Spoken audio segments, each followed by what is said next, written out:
They're like a co-op type place. We'll go down here.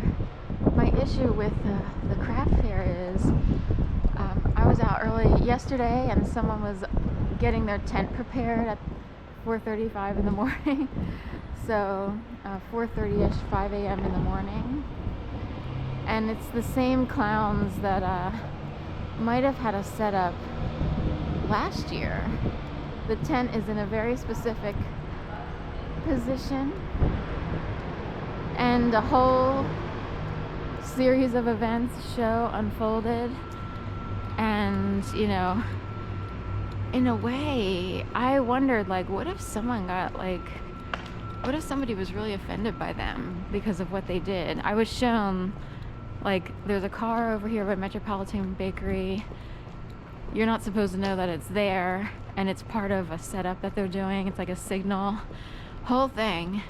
It shows that they're very immature. Their brains are incredibly deficient. And I was like, what if they pulled that stunt on someone and someone flipped out, went ballistic, doused gasoline on their tent or something, and just set all the tents on fire and all their artwork that they worked so hard to create, or their crafts, what have you. This is a craft fair, so there's a mixture of mediums like artwork and other interesting items.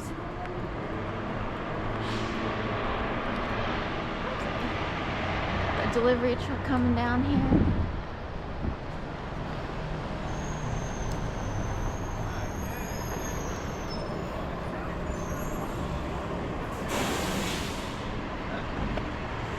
Good fun? Probably not.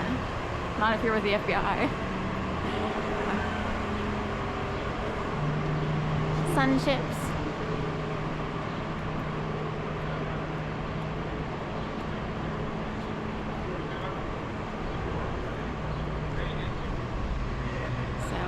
Can you imagine all the people who wind up as concierges, all kinds of people out here this hour, and life gets boring, and people put on shows and this, that, and the other, even at 4:30, 5 o'clock in the morning. You would think 4:30, right? In the past, 4:30 was semi-quiet. I used to walk a dog, actually 5:36, and Bazzuto's would come in to make a delivery at the grocery store, and Balford and or a garbage truck would come into Starbucks. And Balford, everyone recognizes it. It's that, faded red truck with a basket of eggs or a bowl of eggs and like a chicken. They deliver to Starbucks. And no one would be out. So I'm out here, at 5 o'clock in the morning, and already the show got started. And it's dumb stuff. It's not like people are watchdogs, of the community, because cities always worry that someone will go, flip, do something crazy in a terrorist way. No, these are just yahoos. In fact, I would learn that some people who have actual Yahoo accounts get them on purpose because they're actual yahoos. So they either show, like, I have to act like a Yahoo, that's my role. And some people think this, like they think they're supposed to serve in a certain role and hopefully people get the message. Other people get Yahoo on purpose because they think it's funny in an 8th grade mentality way. When I say 8th grade mentality, I mean that some Yahoos wind up literally torturing people, exploiting people, swarming, mobbing. It gets really ugly out here, and you have to remember, like, if you have a certain upbringing, whether you grow up with money and you have a certain understanding of the world or what have you, or if you wind up with an education, a certain type of education, or if you just mature naturally, there are a lot of people out here who have not matured at all. So I don't know what forces have kept them in certain mentalities. Or they think their life was harder.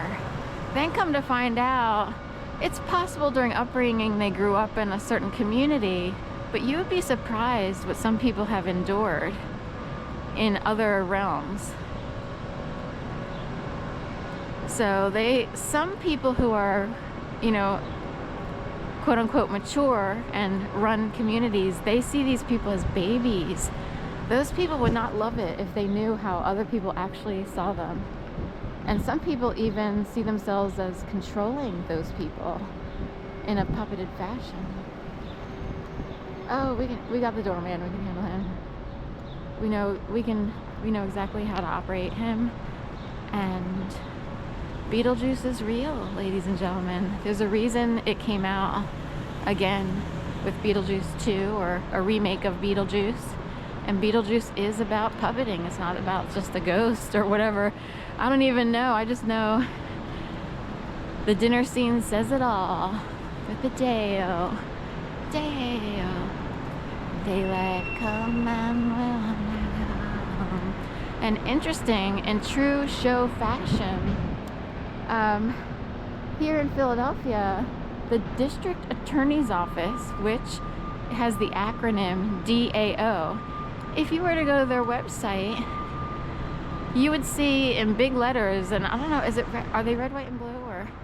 And it's got a big gigantic D. They might change it, because if they catch word that too many people found out, then things have been known to change once they're kind of like shown or exposed.